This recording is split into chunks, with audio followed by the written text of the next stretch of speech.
My wife's book club mocked my failed business. 6 months later, I bought their favorite cafe. I was standing in the kitchen with a tray of brownies, still warm, still smelling like cocoa and burnt edges, when I heard my name drift in from the living room like smoke. Not the nice version of my name either, the full one my wife uses when she's annoyed, like I'm a bill that needs paying. Someone laughed, and then another voice, Christie's, I think, said, he really thought people were going to line up for his little coffee thing?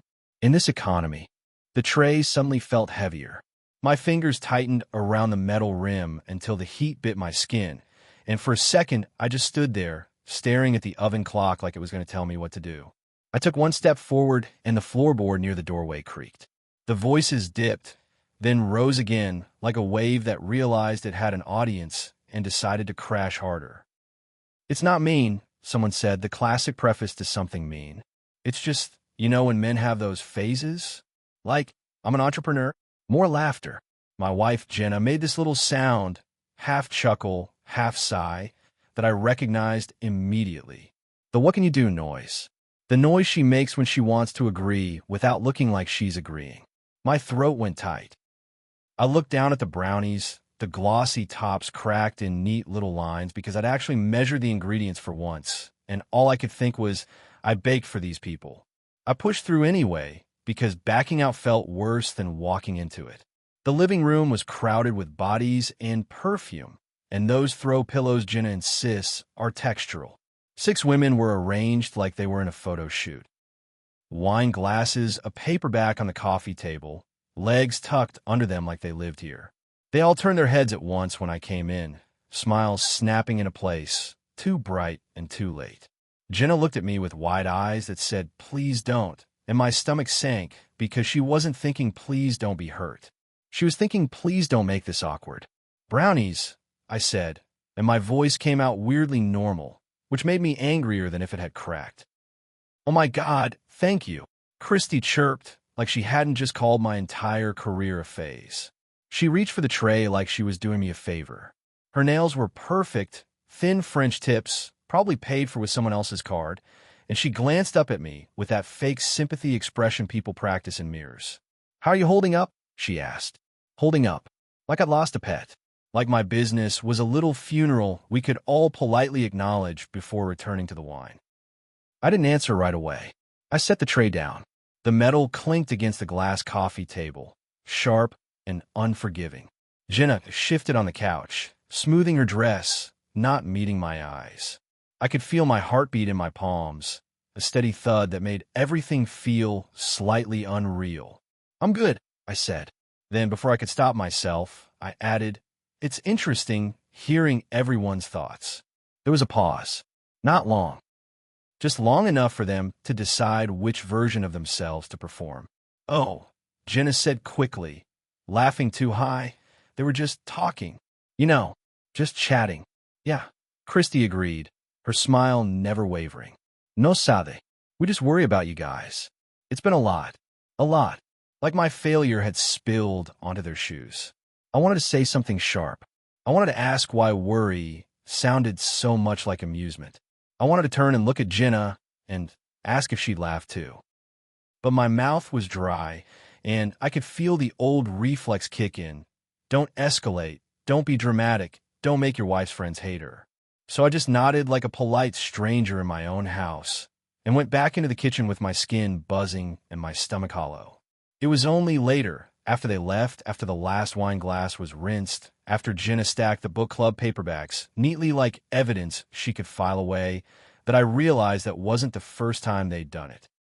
It was just the first time I'd heard it. Because 6 months earlier, my little coffee thing hadn't been a punchline yet. It had been my plan, my obsession, my lifeline. I'd spent 2 years dreaming about it in stolen moments, sketching out a mobile coffee cart design during lunch breaks, reading about bean origins at 1 a.m., watching videos of people pulling perfect espresso shots like it was meditation. I wasn't trying to be a millionaire. I wasn't trying to be the next big brand. I just wanted to build something that felt like mine, something I could point to and say, I made that. I worked in corporate logistics for 8 years. On paper, it was fine. Good pay, stable, predictable. In reality, it was spreadsheets and fluorescent lighting and the slow death of caring. Jenna and I used to joke that I had Excel eyes, that glazed look you get when your brain is stuck in cells and formulas. So when I started talking about coffee, it felt like oxygen. Jenna said she loved seeing me excited about something. She even came with me to Café equipment showrooms, pretending to understand the difference between grinders while I rambled. She posted a photo of me holding a tiny paper cup at a tasting and wrote, "My husband's big dream," with a heart emoji. Then the dream got expensive. The cart wasn't just a cart. It was permits, insurance, compliance, equipment, a commercial kitchen share, so I could store things properly, supplier accounts. I saved for ages. I sold my old car. I took on freelance gigs.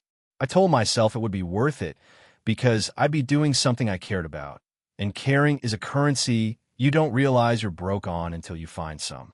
The first month was incredible. Like genuinely. I'd set up near the office precinct at 6 a.m., fingers numb, breath fogging, and the first time someone took a sip and said, "Holy hell, this is good," I almost cried. People came back. A regular started calling me legend. I put a tiny jar out for tips, and it filled up with coins that felt like applause. Jenna came by once in her work clothes and kissed me in front of customers like we were in a rom-com. I thought, we're going to be okay. I'm going to prove this was worth it. Then everything that can go wrong with a small business started lining up like dominoes. A supplier changed terms. A council officer decided my spot was not compliant, even though it had been fine the week before. A gear part broke and replacement took forever. The weather turned and foot traffic dropped. Then my dad had a health scare and I lost 2 weeks. Then, because the universe has a sense of humor, Jenna's company did layoffs and she got moved into a different role with longer hours and a worse mood. We stopped feeling like a team and started feeling like roommates passing stress back and forth. I tried to push through. I told myself every small business has a rough patch. I cut my own pay. I ran on caffeine and stubbornness. I kept smiling at customers while my brain quietly calculated whether we could pay rent if the next week was bad too. Jenna started getting tense whenever I mentioned money. Not angry exactly, more embarrassed. Like my dream had become a smudge on our image. Her friends, her book club, were all in that mid-30s suburban bubble where everyone's life is curated and struggles are either inspirational or hidden. They met at a cafe called Marigold, this cozy little place with plants hanging from the ceiling and those big communal tables where people pretend they're in Europe. They take pictures of lattes and books and each other's hands with rings. They'd tag the location like it was a personality trait. At first, Jenna would bring up my coffee cart there like it was charming. "He's building something," she'd say. "He's so passionate." But once it started wobbling, her tone changed. She'd say, "He's stressed," like my stress was a stain on her day. She'd start sentences with, "I told him," more than "we decided," and I could feel the way my situation was becoming something she managed, not something she shared. When I finally made the call to shut it down, after 3 straight weeks of barely breaking even, after I'd stared at the numbers until my eyes ached, Jenna hugged me, but she didn't cry. She said, "Maybe it's a blessing," which sounded like relief. I told myself I was imagining it. I told myself she was just trying to comfort me. What I didn't realize was that she was also telling her friends, and not in the "my husband tried something brave" way. In the "can you believe this detour we had to deal with" way. That's how it landed in their mouths as his little coffee thing. That's how it became a phase, not a risk. A joke, not a wound. So when I heard them mocking me in my own living room, it wasn't just embarrassment. It was this deep, humiliating confirmation that my failure had become group entertainment, and my wife had let it. That night, after they left, I stood in the kitchen and scrubbed a pan that didn't need scrubbing because I didn't know what else to do with my hands. Jenna hovered near the doorway. "Are you mad?" she asked carefully. I kept scrubbing. "What do you think?"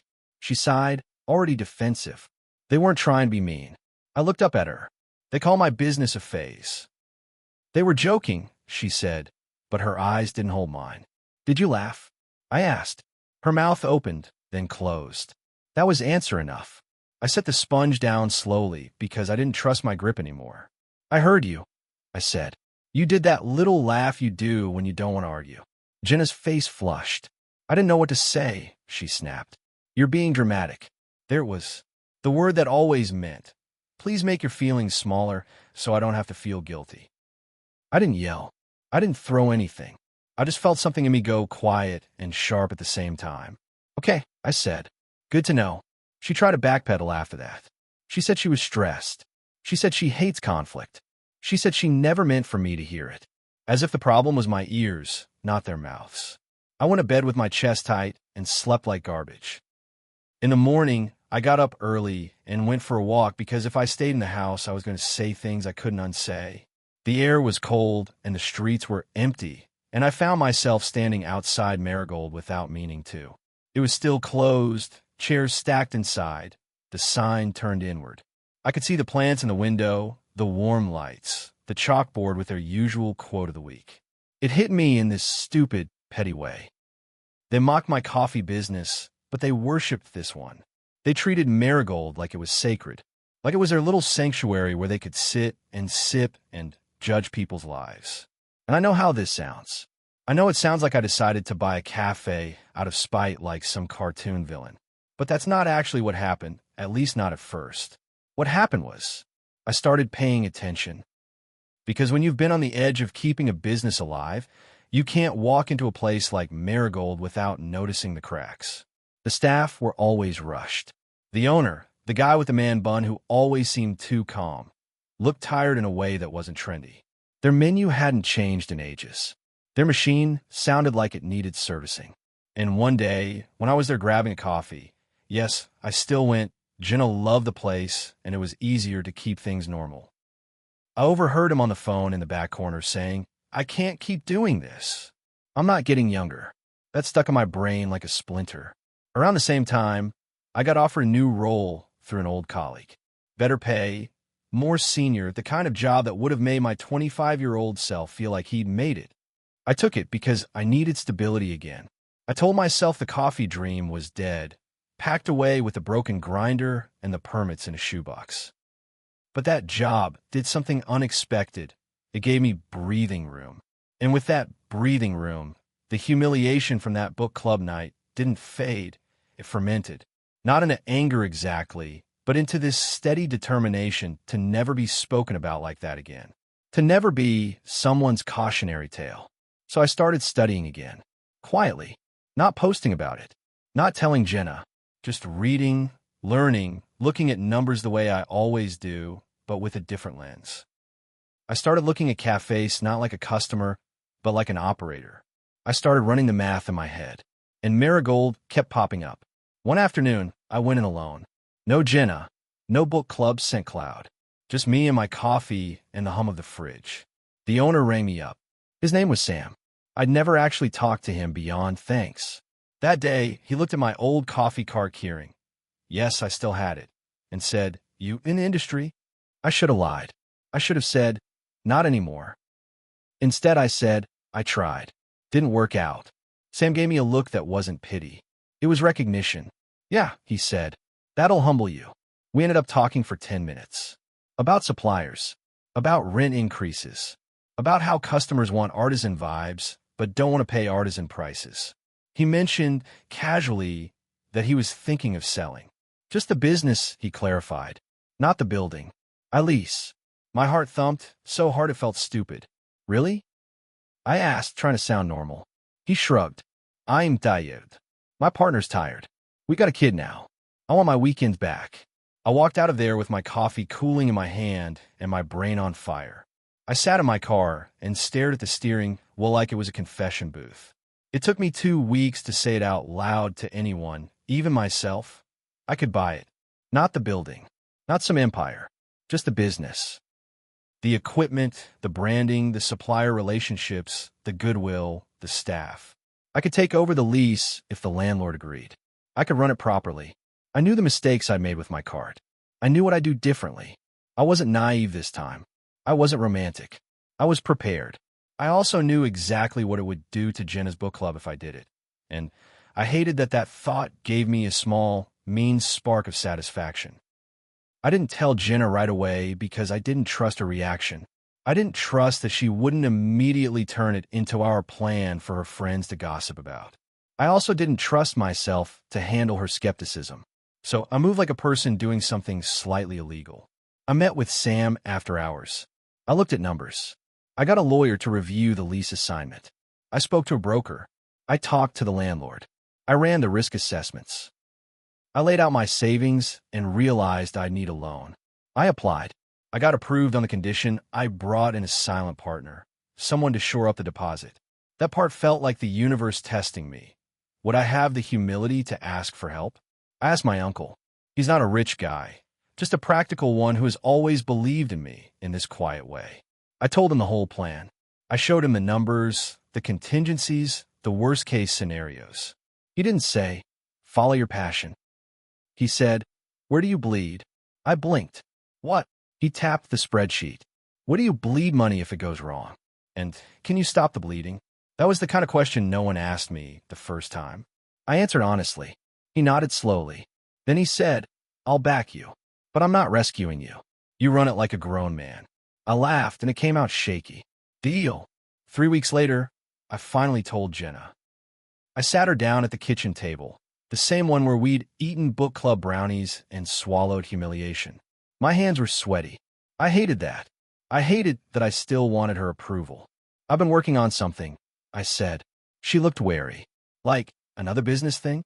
The way she said it, another, made my jaw clench. "Yes," I said anyway, "but not like last time." She crossed her arms. "Okay." I took a breath. "I'm buying Metagold." Her face went blank, then incredulous, then sharp. "What?" "I'm buying the business," I clarified quickly. "Not the building. Sam's selling. The lease is transferable. I've run the numbers. I've got financing." Jenna stared at me like I'd announced I was joining a circus. "Are you serious? You're going to buy our cafe?" "Our cafe." Like her book club owned it. "I'm serious," I said. She laughed once, and it wasn't a happy laugh. "Why?" she asked. "Why that cafe?" I held her gaze. "Because it's a good business with potential," I said, "and because I know how to run it." She searched my face, and I could see the thought forming. Is this about them? I didn't lie. Part of me wants to prove something, I admitted. But mostly, I want this. And I'm ready. Jenna's eyes narrowed. "And you didn't tell me until now." "I didn't know how," I said, and my voice went quiet. "Last time, when it got hard, you acted embarrassed of me. And your friends." "Don't," she snapped. "Don't blame them." "I'm not blaming them for your choices," I said, and my heart hammered because I was finally saying it. "But I'm also not pretending it didn't happen." She opened her mouth, closed it, then said, "This is insane." "Maybe," I said, "but it's happening." The truth is, she didn't stop me. She argued. She cried. She said she was scared we'd lose everything. She said she couldn't go through that stress again. And I listened because she wasn't wrong to be afraid. But I also told her, clearly, that I wasn't asking for permission. I was asking for her to be my partner, not my public relations manager. 2 months later, the paperwork was done. Sam handed me the keys and looked relieved in a way that made my chest ache for him. The staff were nervous at first. New owner fear is real. But I did what I wish someone had done for me. I told them the truth. I said I'd made mistakes. I said I respected their work. I said I wanted to keep them, not replace them. I fixed the machine. I renegotiated one supplier contract. I changed the roster so people weren't living on split shifts. Small, boring changes that made the place breathe easier. And then came the day Jenna's book club walked in. It was a Wednesday evening, their usual. I knew because Jenna told me without thinking, like muscle memory. She hadn't told them yet. She kept saying she would, then finding reasons not to. I didn't push because a part of me wanted the moment to happen naturally. I wanted them to step into the cafe and see my name on the paperwork without me having to announce it like a revenge monologue. I was behind the counter wiping down the espresso machine when the door chimed. I looked up, and there they were in a cluster, coats and scarves and confidence. Christy was in front, already scanning for the best table, already mid-sentence about something someone's husband did wrong. They didn't see me at first because they never really see service people. Their eyes slid right past me like I was part of the decor. Then Christy stopped. Her face did this funny shift, like her brain was buffering. "Oh," she said, and it came out thin. The others followed her gaze. 6 faces. 6 micro-reactions. Surprise, confusion, then the slow bloom of discomfort. I gave him the same polite smile I give everyone now, because customer service is a weird kind of power when you're calm. Hey, I said. Welcome in. One of them, Megan, said, is Jenna here? No, I said, still calm. She's on her way. Christy's eyes darted to the menu board like it could save her. Are you working here? I almost laughed, but I didn't. Own it, I said. Silence. Actual silence, broken only by the hiss of steaming milk behind me and the clink of cups. Christy blinked hard. You own Marigold? Yep, I said. Bought it. Her mouth opened, closed. Wow, she finally managed, but it wasn't admiration. It was panic wearing a smile. One of the other women, Tash, let out a nervous little laugh. That's amazing, she said too fast. I nodded like she commented on the weather. What can I get you? They hovered awkwardly, suddenly unsure of their usual entitlement. Christy, who normally ordered with the confidence of a CEO, pointed at the menu like she'd never seen it before. Just a flat white? Sure, I said. Name? Christy, she said, and her voice softened like she was trying to be likable now. I wrote on the cup. My hand didn't shake. I was proud of that. I was also, if I'm being honest, enjoying the fact that my calm was making her uncomfortable. As I made their drinks, I heard snippets of them whispering like they were in church. I didn't know. Did Jenna know? This is awkward. Oh my God. When Jenna walked in 10 minutes later, she froze in the doorway. She saw them. She saw me. She saw the whole scene like a photograph she hadn't approved. Christy turned to her like she'd been betrayed. You didn't tell us, she hissed, loud enough that I could hear it over the grinder. Jenna's face went red. She glanced at me, then back at them. I didn't know how, she said. That's when something in me finally snapped, not into anger, but into honesty that I was done swallowing. I leaned over the counter slightly and said pleasantly, yeah, it's funny. People have a lot of opinions about little coffee things until the person behind them owns the place they like. Christy's face went white hot. Excuse me. I kept my tone even. You heard me, I said. And before you say it was just jokes, I want you to know I heard what you said at my house. Jenna flinched like she'd been slapped. The other women went still, eyes darting everywhere except at me. Christy's lips parted. That was mean. I finished for her. It was mean, and it was humiliating. And Jenna laughed. Jenna's eyes flashed. I didn't. You did, I said softly, not to punish her, but because pretending didn't help us anymore. There was a long, horrible pause where everyone's social scripts failed them. Then Megan quietly said, We didn't realize you could hear. I actually let out a small, breathy laugh. Yeah, I said, that's kind of the point. I expected a blow-up. I expected tears. I expected someone to accuse me of being petty. But what happened instead was they got small. They got polite. They paid for their coffees. They sat at their table like guests instead of owners of the atmosphere. And Jenna stood there for a second, looking like she wasn't sure which world she belonged to. Later that night, after they left and the cafe lights were dim and the staff were gone, Jenna and I sat on the bench by the window where her book club usually took photos. The plants cast soft shadows on the glass. The street outside was quiet. Jenna looked at her hands and said, Did you do this to punish them? I stared out at the empty street for a moment because I needed to answer honestly. No, I said, I did this because I still wanted it. But I won't pretend it didn't feel good that they finally had to look me in the face. Jenna swallowed. They're going to hate me. I turned to her. They didn't protect you when they were mocking your husband, I said. They were fine making me the joke, and you let them. So, maybe it's okay if they're uncomfortable for once. Tears filled her eyes, and she whispered, I didn't think it was that bad. That's the problem, I said quietly. You didn't think. She wiped her cheeks, frustrated. I was scared, she said. When your business failed, I felt like we were drowning. And they make things feel lighter. They laugh about stuff.